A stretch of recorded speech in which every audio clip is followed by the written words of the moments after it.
Now I'm very excited to welcome back a huge fight enthusiast and amazing MMA handicapper in Lou Finocchiaro from GambLou.com and the Sneak Teep podcast. You can follow Lou on Twitter at GambLou. Lou, thanks for coming back on the show. What kind of trouble have you been getting into lately? Gab, thanks for having me, first of all. Second of all, no trouble. I'm up to my eyebrows in trying to wade through the 555-page Warren Sharp NFL manifesto, if you will. And I'm happy to report that I only have two teams remaining, which is Washington and Tennessee, I believe, the last two alphabetical. So I'll get those done later today or tonight, and then I'll go through some reviewing processes, and then I should be ready to make some thoughts. At least at this time of the year, I'm ready to make some thoughts on NFL teams in a negative fashion, meaning teams to not achieve something, teams to not make the playoffs, teams to go under their season win total, etc.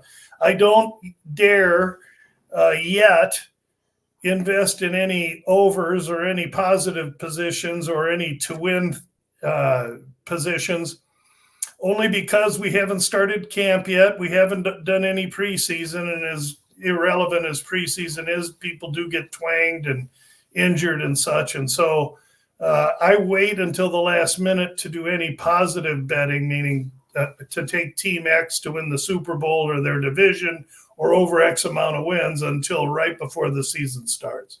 No, that's good. You're getting on. I mean, some people would call it a late time, but there's a lot of hype now in the whole industry. And I mean, that's the stuff you kind of want to fade a little bit here. There's two teams in particular that everybody's on, the Texans and the Packers. And it's like, I can find some wrong. I can find some bad with them. I can certainly do that. I think sophomore slumps are definitely possible, especially with the Titans here. So we'll see what happens. And but more importantly, for me and you, we have a massive event this weekend, don't we? UFC 304, Leon Edwards against Bilal Muhammad. And I almost kind of forgot about Edwards. It's been so long since I've seen him fight. It's just like he almost left my brain completely, Lou. Well, Leon,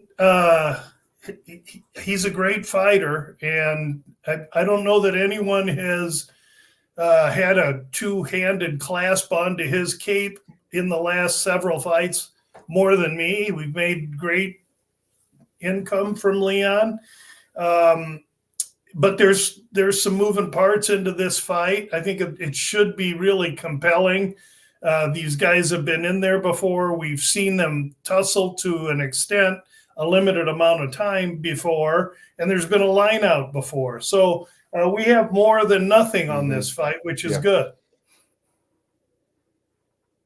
Okay, it's absolutely. And he did fight in December. It's just kind of, I guess 2 fights in the last year and a half is what he had. He had Usman back in 2023 in March, which is a year and a half ago, right? And then Colby Covington. So that's why I said that. But before we get into the card, I always want to ask about the venue, my man.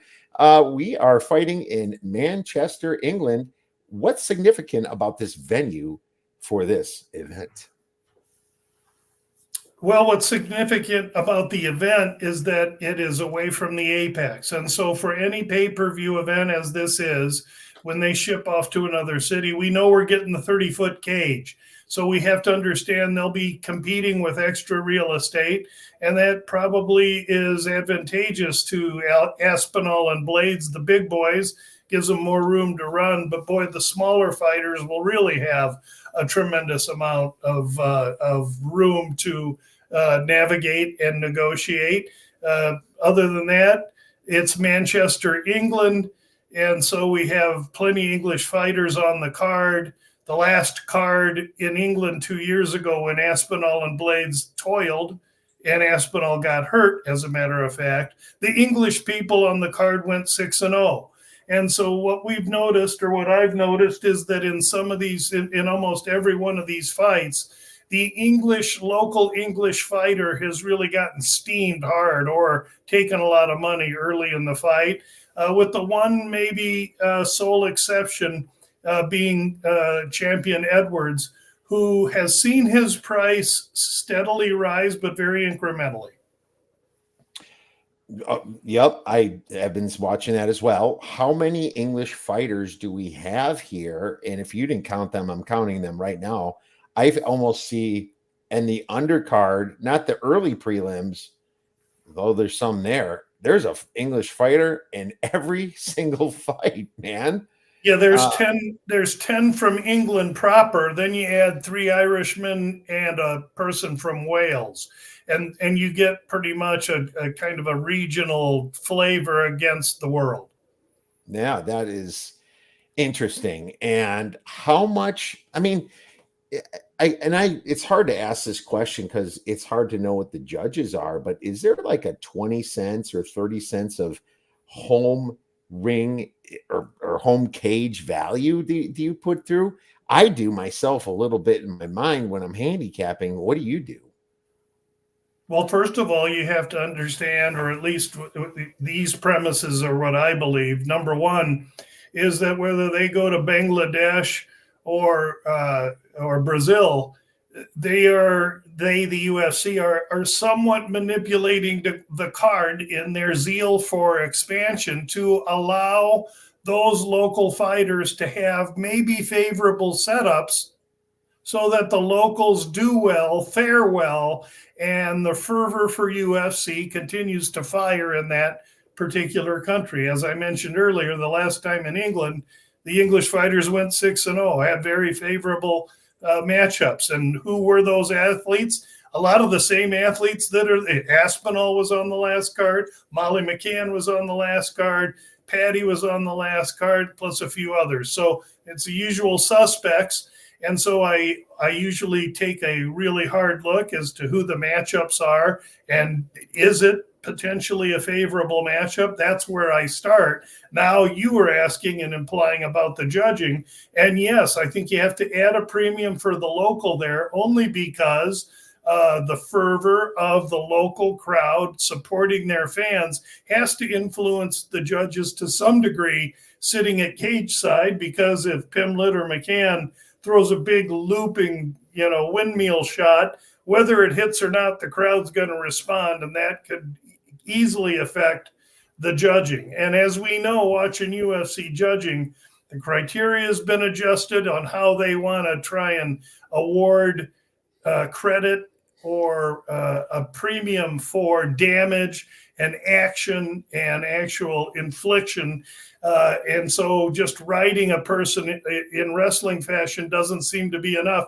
So we've seen some really odd decisions based on these new criteria. And so when a fight goes to decision, doesn't matter how good you feel about your fighter, you're holding your breath. 100%. And that's funny that you mentioned that, because I look at the Mokaev fight, Mohamed Mokaev versus Manel Kape. And, I look at this price at minus 150, and this is an English fighter.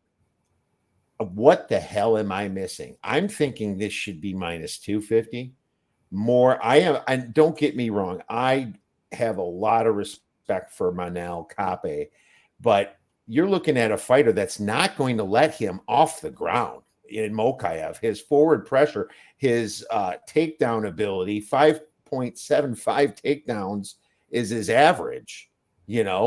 I just don't see Manel getting any punches thrown. And now you say criteria, well, they give more to damage than control, for sure.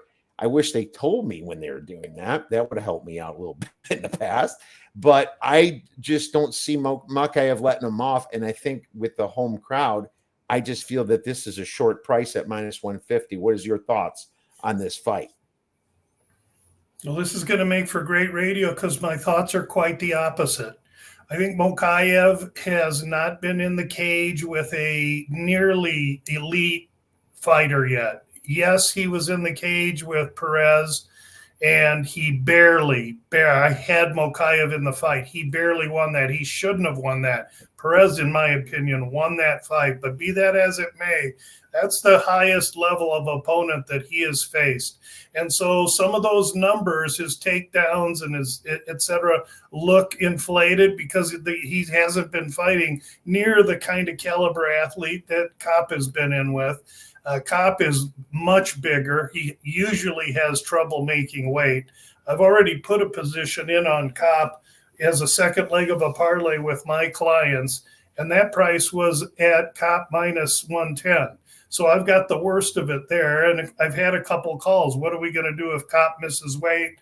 Blah, blah, blah, because he easily could. He has before. Now, in the fighter interviews this morning, he was weighing 133, looked good, spoke articulate, and if Manuel Kopp makes weight easily, I will add to the bet against Mokaev. I don't believe Mokaev is in the same league as Kopp. He surely cannot stand and strike with him. All fights begin on the feet.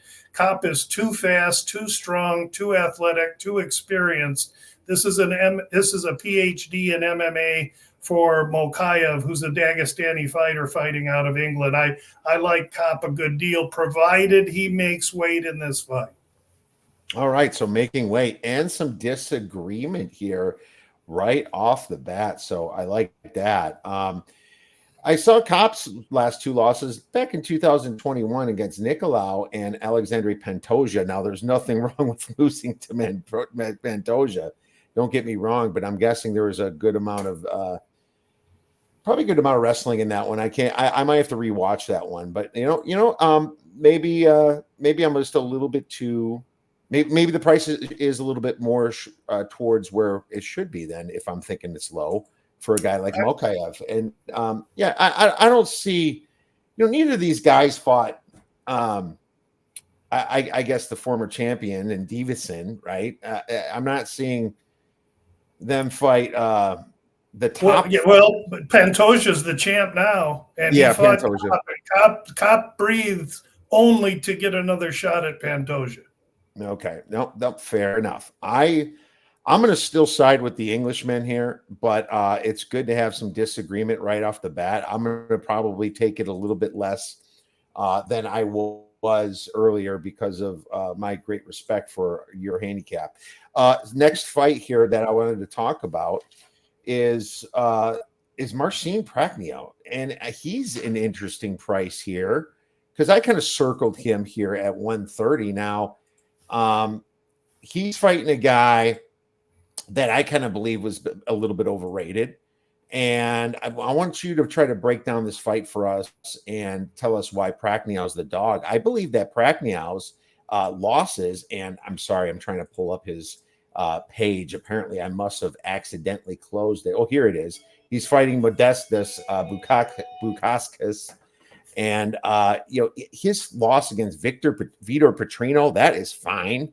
No worries. And against Felipe Lins, I have no problem with him losing to those two beasts. Mike Rodriguez back in 2020. Now, if you go back to Sam Alvey, you shouldn't be losing to Sam Alvey, but at least that's 2018. I believe that he's improved.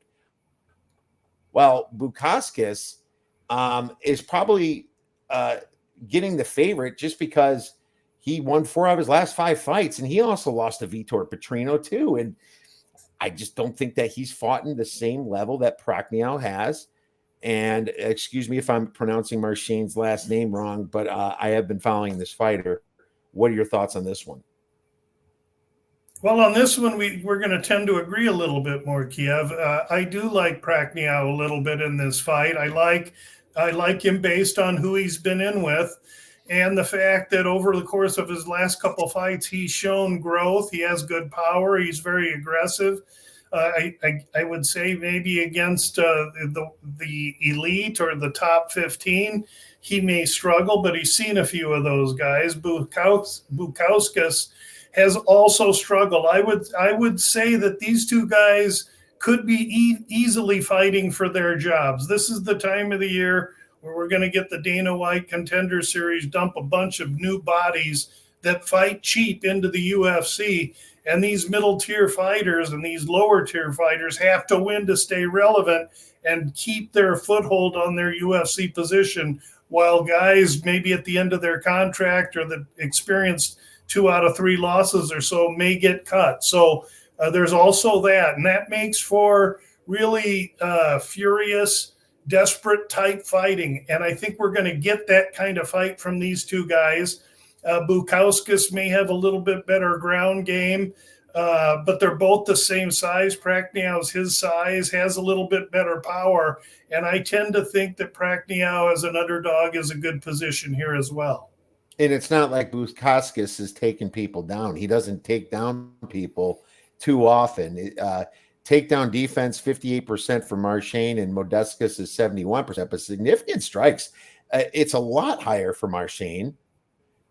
And he lands more of them, more percentage of them, and he absorbs less of them. You know, I think this is going to be more of a stand-up fight. I'll be on this fighter, so I'm glad we align a little bit more on this, Lou. I'm going to look a little bit deeper on this one as well. Why don't you pick an undercard fight that you're keying in on? You picked the 2 fights that on the undercard, believe it or not, that I really feel compelled to speak about. Now, we talked, those are a little closer lined, but I do think if you want to find an Englishman or 2 that are worthy, the Nathaniel Wood fight, I think he's in great position. Nathaniel Wood is what Daniel Pineda used to be. And now Daniel Pineda is a 38-year-old used to be, and he just doesn't have it anymore. I think Wood's in really, really good position here, but he's a huge favorite. The other favorite I like on the card is Mick Parkin, who fights the Brazilian the Polish fighter Breski in this fight. Breski's been in with better, arguably has a little more experience, but I like Parkin's body of work. I like the fact he works out with Aspinall. He is undefeated up until this point, and with the hometown crowd behind him, maybe you put Parkin together with Wood and try and find some, modestly priced, something that's going to, maybe bet 1 to win 1 kind of parlay on that. But those are 2 favorites that I like. They're 2 English favorites that I like.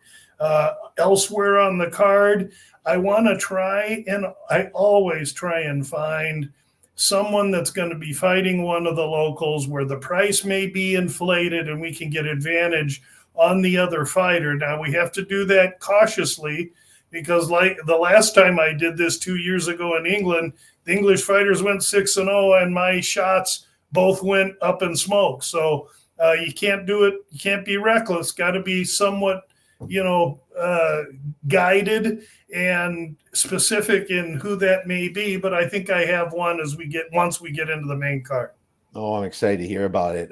Nathaniel Wood, minus 400, 450. You're laying the wood with him. If you're pairing him up with anybody, this looks like a 3-way pair if you want to get anywhere close to even money, unless you're laying it with a minus 120, minus 150 type situation here. So Wood is a heavy favorite in here. And, sometimes waiting, you're going to see these English fighters get bet up and up and up. So my thoughts is if you like an English fighter, you might want to get on it today. It's Wednesday, maybe tomorrow. You hope that the weigh-ins work okay for you, but this is price-wise going 6-0. The market's going to know that before we jump into the main card. Molly McCann is a big favorite, and I almost feel like this. You remember last time with Barstool and all that, and just the amount of crowd just cheering for Molly McCann in England was really surreal to me to watch. And she was so excited when she won, but I feel like Bruna Brasil, 9-4-1. I feel like she's just another L to throw out there for McCann just to get that big crowd win. Am I discounting Bruna Brasil too much? Because I got McCann circled as a parlay piece, and McCann's such a tough chick. I don't know if she's going to knock her out or not. She might knock her out. What are your thoughts on that, real quick? Yeah, I lean to McCann here. I believe she's the beneficiary of favorable matchmaking in this one. Brazil's not very experienced. McCann surely has experience over her. However, But what you do have in Brazil is 4 years younger, 2 inches taller, and a substantial reach advantage. And Brazil does, besides some BJJ, strike, but she just doesn't have the power that Molly does. In a fight that's line 2.5, 145 to the over, that's not as steep as we usually see. Maybe the way you go on this one is Molly inside the distance. She's really become an even more aggressive and more of a tiger since she dropped weight and began to compete at 115. Okay, yeah, inside the distance, and I was looking at her opponent, and she's been knocked out before. It's one of those situations where women fighters, you always look to win by decision, and that's the first place you look. But she's been knocked out 3 times. Three wins by TKO, 3 losses by TKO, 2 sub, and then she's been a decision 5 times. So her fights have ended within the distance more often than they've went to decision. And now she's stepping up in class. So I agree. Is this plus money? I'm going to have to look at that a little bit. I'm seeing Molly priced in the 300s. So inside the distance on Molly or via any finish might still be a small negative number. I can't imagine we're going to jump up on the bookmakers. They didn't just wake up, but that's one way to get her price down way more reasonable. That said, the Brazilian knows she's been shipped in for a reason. We're going to get her best fight, but I just think at 2 a.m. with a bunch of British fans that have, had 1 or 2 pints too many, you're going to have a large raucous crowd. And I think that's when Molly does her best. And, she's on this card for a reason, and that's to get people's excitement up in the way she fights.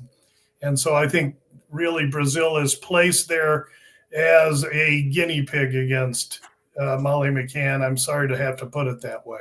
I got some good news for you. Molly McCann to win by KO, TKO, DQ, or submission, plus 140 at DraftKings. So there you go. You got some plus money on there. It is right there. I am rooting for violence on this one. I'm going to be on this one for sure. Inside the distance. I love it. All right, let's get to the main card then.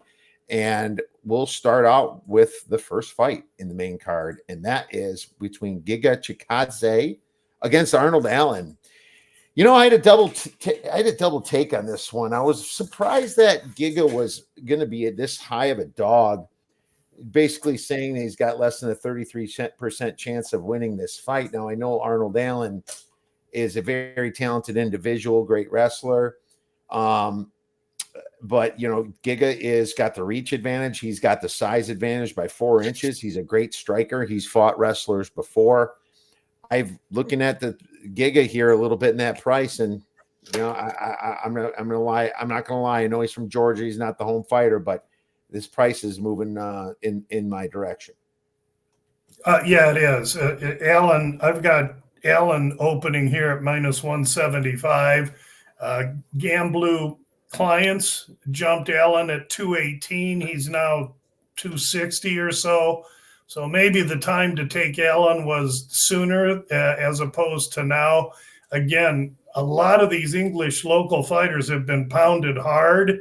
And this happens typically in these European fights or these fights with other countries as those local crowds get involved. But I can tell you that even in Brazil, the Brazilian fighters don't get pounded like these English or Irish fighters do when there's a local card out there.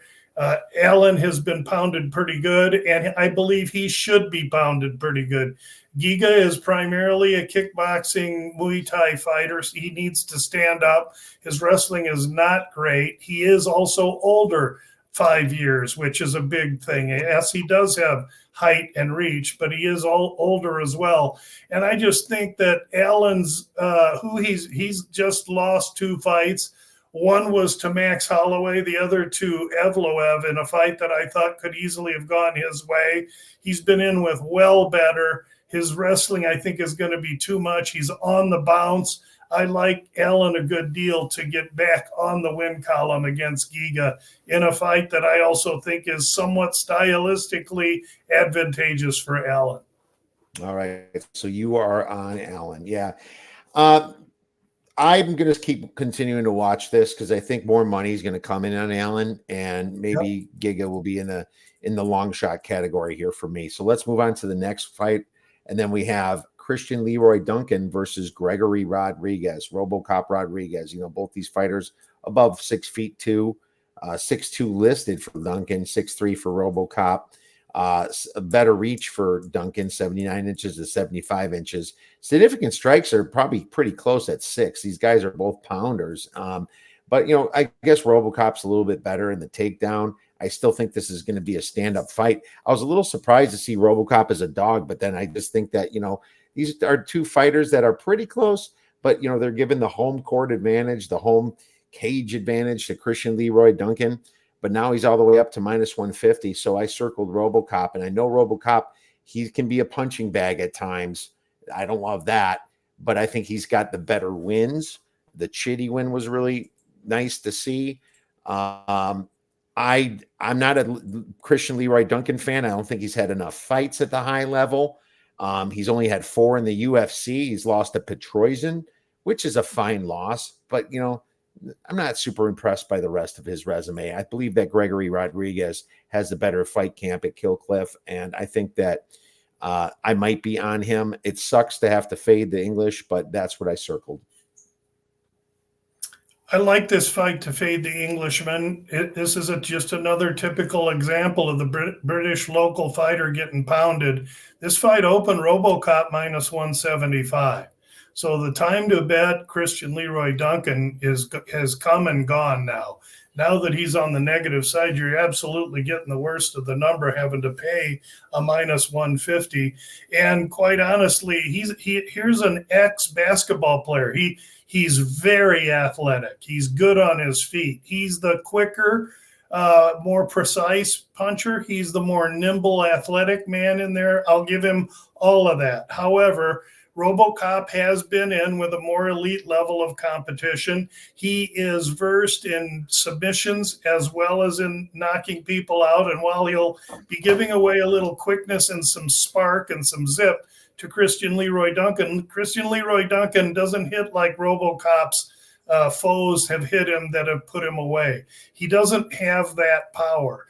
And I think this is a really excellent position for RoboCop to go in there and use his BJJ. I absolutely expect this to be a wrestling match on the RoboCop position to take Christian Leroy Duncan down and completely rub him out from top position. If you follow who Christian Leroy Duncan's been in with, he hasn't been in with one fighter that even could spell wrestling, let alone try and execute it against him. RoboCop, provided he uses some IQ, and sometimes IQ with Brazilian fighters can be oil and vinegar, unfortunately. But if RoboCop sticks to the plan and takes him down, I think this is a great opportunity for him. And let's not forget, Christian Leroy Duncan was looking to fight a very inexperienced Muay Thai kickboxing foe that fell out, and RoboCop comes in short notice. That's not a great position for Christian Leroy Duncan. I like RoboCop a good deal here. All right, good stuff. I wonder if that line goes even more favorable for us. Let's move on to the next fight. And this is such an interesting fight. Paddy Pimblett against King Green. And man, I was guilty of underestimating Paddy earlier in his career. Now, I thought that he might have lost against Gordon, but one thing I'm going to say is that I believe Paddy has gotten better. And the King, he is a great gatekeeper to the number one tier in that weight class, you know, but I don't know if his time is over, and I don't know if Paddy's improved enough to take on a tier one candidate like Green. So I am completely even on this. I think it should be minus 110 aside. What about you? Yeah. I give the athleticism, the experience, and who he's been in with clearly to King Green, no question about that. Let me find him here in my notes. No problem. uh, but the key, and physically they're roughly the same. Pimlet has a few inches of reach on him. Bobby Green 37, Pimlet 29. So Pimlet's career is ahead of him. Bobby's is behind him. Bobby's still legitimate, and I think where you have him classified as a gatekeeper to the elite is fair. He can wrestle better than people understand, and he's got some good striking. And I would say that this fight is more than likely an even match. And then you got to consider the age then for our buddy Pimlet, and you got to consider his power. This fight opened Bobby Green minus 250. Now Bobby Green, I'm looking at minus 120 or thereabouts a pick 'em. So again, those that were not asleep. I say asleep because I didn't get Patty at a big dog price. That's what should have happened if I was aware. I wasn't aware. And so the value in this fight, I think Patty, between the home crowd and his power, I think he can catch Bobby Green. Bobby Green's been caught in 2 of his last 4 or 5 fights. One by Dober, who's a journeyman fighter, one by Jalen Turner, where he took 2 or 3 too many shots. Patty's mentioned that, believes that he could be a little chinny. He's going to try and catch up with Bobby Green, and Bobby Green doesn't believe that Patty's fast enough or skilled enough to catch up with him. So this should be a very interesting fight. My heart says go with King Green, but my head says if you want to bet Bobby Green, you bet him as an underdog when he overachieves. You don't bet him when you need him and you need to rely on him as a favorite, because that's when he's unreliable. So this is probably a pass for me, but if you got a gun to my head, I'd probably look at Patty in some small form. Me too. I'm going to enjoy this fight. I'm just going to enjoy it as a fan. I think that's what you need to do sometimes. Take a breather. Sure. Between your plays. Absolutely. I think this is going to be just a wonderful fight, and I'm excited as hell to see it, man. Next fight, we have a rematch, and I'm bummed out because I was on Tom Aspinall the first fight when he broke his leg against Curtis Blades, and now the freaking price is completely out of hand. It's so out of hand, in my opinion, that it's got me looking at Blades. I'm not sure if Blades is going to be able to do it. I feel that Blades, even though people look at him as an older fighter, he's still 33 years old to 31 years old. He's not that much older. But Aspinall, I initially bet to win for many reasons because of, well, he's a beast. Absolutely. He can do it everything. He can do it on the ground. He can do it on his feet. Blades even comes in as a wrestler, but I don't believe that he uses his wrestling to his best advantage at times. I think that he wants to sit there and stand up a little bit too often, and that's how he gets caught. I'm probably staying away, and I did bet Aspinall, but that thing's gone now, and I had to unfortunately take a TKO based on the leg break. What's your thoughts on this one? Pretty much agreement. GambLou clients took this fight again, the second leg of a parlay weeks ago. I don't even remember who we paired Aspinall with, but we got him at minus 218. And so now we hold Aspinall in a plus position into this fight, and his price has ballooned. And I think rightfully so. But I agree with you. The time to take Aspinall was earlier. Now he is so bloated as far as price is concerned. And I feel it's actually getting to disrespectful territory to Curtis Blades. If Curtis Blades did not have a glass jaw, then I would absolutely be doing jumping jacks here and advising a Curtis Blades play. We haven't seen him wrestle yet, because wrestlers, when they find their hands, they fall in love with them, and he's kind of done that a little bit. That said, make no mistake about it, you're going to see him wrestle Tom Aspinall, because that's how he has to win this fight, is to get this thing off the feet, take Aspinall's advantages away, which is footwork, quickness, speed, and power. Mute those by slow dancing with him at the high school prom, pressing him against the cage, and getting to top position on the floor where he can reign ground and pound. That must be, and that is, the Blades' plan for this fight.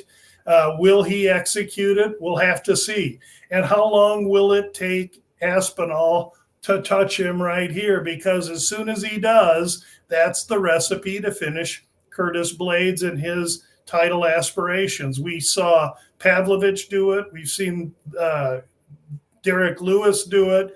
Yeah. In fact, in all of the losses that he has incurred, Curtis Blades, he's been iced by big athletic power punchers. What's Aspinall?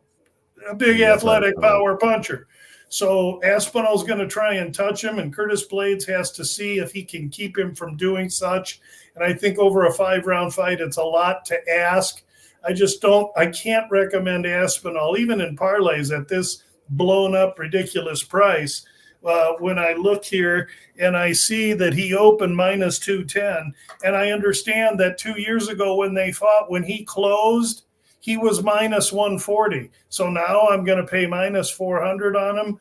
I think it makes logical sense that he wins the fight, but I'm not paying minus 400 for anybody. If I was sitting here today without a bet, I'd look at some kind of goofy, small milk money bet that involved Blades in a parlay and use that big, huge plus number, hope to strike fire and boomerang it into advantage later on.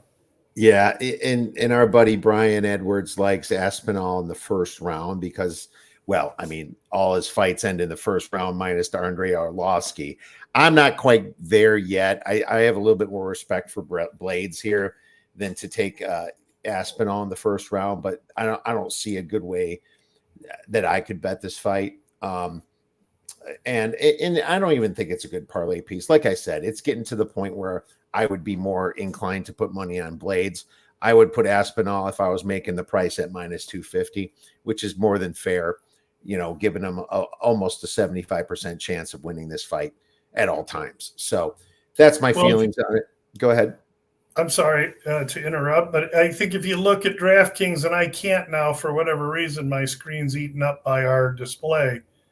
But DraftKings, this is lined 1.5 under minus 166. I tend to disagree with our good friend Brian Edwards. I like the over 1.5 here. In fact, what I would do is peel it back and look at the fight starts round 2. And if that's close to pick 'em, I would vomit on that. Excuse the expression. But I think Blades is getting massively disrespected here by the total and the sideline. Yeah, I'll go to round props here just to see if I can quick find it here. Curtis Blades. Oh, it's of course the round props are saying he wins by round props. I gotta get my DraftKings together here. Yeah, no, you got to go to the far right and it says to start round X. Yeah. I know what you're talking about. I know my menus. Yeah, well, I use so many of these books. It's just so hard to memorize how they do it. They all do it differently. I wish there was a way to do it here, but I'll try to find this. I'll try to find this while you get into the main event, Leon Edwards against Bilal Muhammad. And it's nice to have two title fights because obviously John Jones had to relinquish his because of injury. So you get the heavyweight fight here. And then you have the 170-pound welterweight fight with Bilal Muhammad against Edwards. And I feel like Muhammad was due for this title fight maybe a little bit before this, but here we are. What are your thoughts on this, baby? Another rematch. So we have data on this, and we've actually seen him fight for longer than 15 seconds like Blades and Aspinall. We got to see a round and a half, and we got to see pricing, opening, closing, etc. In that first fight, Leon closed minus 280. And from what I saw in that fight, he was every bit the 280 favorite. He was having his way with Bilal. And I think in that fight, Bilal learned an awful lot. And now we flash forward 2 years later. Both men are undefeated. Both men have won every fight put in front of them since then. Both men have improved. And while you look at the names, you'd say, well, Leon's fought the better competition.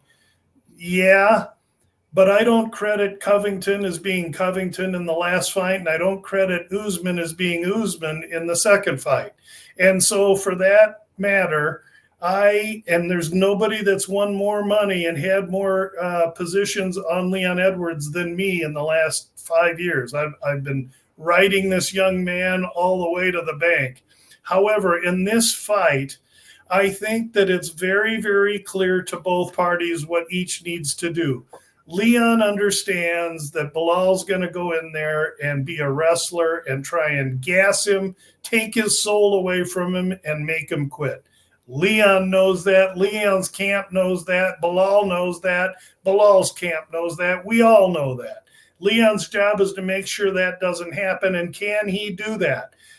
Well, I'm not so sure he can do that. I think that his lack of activity, and I don't want to say he's been inactive, but he hasn't fought regularly, while Muhammad has. And while Muhammad hasn't fought the name fighters that Leon has, I think Muhammad knows that he has to go in there and sell his soul from the opening bell to pushing Leon back, draping himself all over him and making him quit.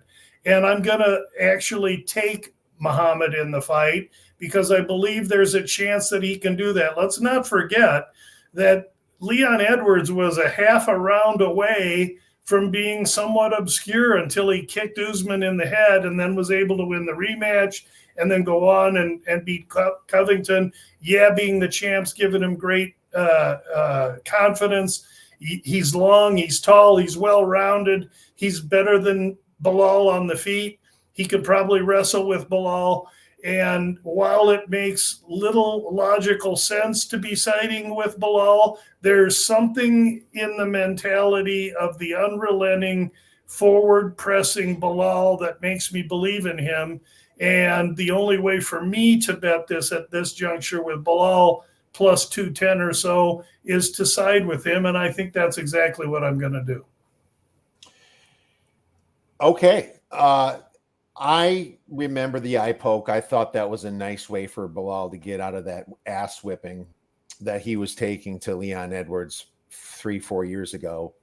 But you're right. They're both undefeated. I would say even a half of Usman is better than what Bilal really has fought. I think Gilbert Burns got injured that last fight back in 2000, and that was back in 2023. It was May of 2023. So it's been a while since he fought too. Sean Brady was before that in 2022. Vicente Luque, he kind of back then I was more high on. He kind of flaked out on me. Since that loss, he lost 2 out of his next 3 fights. Luque's kind of fell out of my favor after Jeff Neal pounded him. I was on Luque that day. But this is a fight where I'm struggling to figure out how Leon is going to finish this. And I feel that Leon, both these fighters go to decision a lot. So my first inclination was Leon inside the distance because of the way he was fighting Bilal. And then all of a sudden, I do more study. And then I'm thinking Leon by decision, you're going to get some, plus money on. But, maybe I just take fight goes to decision. I'm more sure of the fight going decision almost than anything. I don't think either of these guys get taken out, Lou. I would be surprised if Leon takes Bilal out. I am counting on Bilal taking Leon out. If he's gonna, he's not winning a decision in jolly old Union Jack, right? I mean, that's going to be a tough task. He's either going to have to completely dominate him, and I think if he can dominate him, I mean, and let's also say that this fight won't look for a round and a half like the first fight did. Muhammad's not going to stand up here. He's going to charge across the cage like a linebacker shot out of a cannon. So it'll be a fascinating fight to watch. I just can sleep better knowing that my handicap entails the guy that's been there that's still trying to climb the mountain as opposed to stay there. That's the plus 210 underdog. I think Leon has too much to lose. He's been sleeping in silk sheets. He's been called champ for a while now. And I just think there's more hunger on the Bilal side. That's why I'm going that way. All right. Well, I can't argue with that. That is great points. And what a wonderful main event this is going to make for such a great venue. By the way, that fight for Blades to go start in round 2 is minus 120. So it's minus 120. That fight starts round 2. Yeah, that's a great price. That's my bet there. That fight starts round 2, and you'll watch me. If anybody's here watching me watch the fight, you'll see me turning purple because I'll be holding my breath for 5 minutes. You sure will be holding your breath in that fight, but I don't disagree with that either. I have too much respect myself for Blades against Aspinall. And I think Aspinall is going to be a little bit more careful with his kicks right away in the first. Doesn't want to have to, relive that deja vu. So I think that could force it into round 2 as well. I might be with you. Lou, great stuff. I guess my last question would be, is there any futures of the next events that you're already delved into a little bit, or is that more of a wait and see? No, it's never wait and see. I'm really aggressive about jumping future opportunities. The issue right now is that the UFC, or at least my friends at DraftKings, are being somewhat stingy about releasing future fights. There's the next fight card is out in full, and then there's a trickle of other fighters that are out there. I see Fluffy Hernandez is going to fight Michelle Pereira upcoming. Fluffy's a modest favorite right now. He'll be a bigger favorite as that fight gets closer. But there's a couple fights I'm waiting for. But to answer your question, no, there's just too slim of a menu right now. But as more fights become released, there's a whole bunch of them being announced right now. Those numbers will be coming out. And as they come out, I won't be shy about using them if I feel there's an advantageous position to be had. Without a doubt. Davison Figueiredo minus 155 against Marlon Vera is interesting to me, looking at that. I think the Adesanya against Duplessis is interesting as well. Adesanya is only minus 142. A lot of respect for Duplessis after that Strickland win, which, I kind of thought Strickland might have had the points there if I would have scored it. But either way, I agree. I agree. He beat Duplessis. The Duplessis has the title. Okay, let's see what he does against Izzy now with it. I think it's set up perfectly for Izzy to win and set up a rematch with Strickland. We'll see how that all goes. Oh, let's do it, man. And great stuff, Lou. Where can our listeners get your wonderful information and fight plays? Lou@gamblou.com is the email. Reach out anytime. The webpage, gamblou.com. There you'll see everything I work as far as sports. You'll see testimonials. I give some of my proceeds to the San Xavier mission south of Tucson here in Arizona. It's the oldest mission in the country. I'm happy to have a tab on the webpage about that. And then my podcasts. Every Monday, there's a UFC fight card. The Sneak Teat podcast dissects opening numbers and where the lines have moved. Then Friday of each week, there's a UFC fight card, is the About Business podcast. That can be accessed by going to gamblou.com, hitting the About Business podcast tab. And I appreciate you having me on, Kiev, and allowing me to speak about all the ways they can access GambLou. All right. Well, that is great. Make sure you guys check out GambLou. What a wonderful website he has, and great podcast that I've been listening to for tons of years. At least 5 years I've been on your stuff, Lou. So really appreciate you coming on. Have a wonderful weekend. We'll be texting. Thanks so much. Good luck, everybody.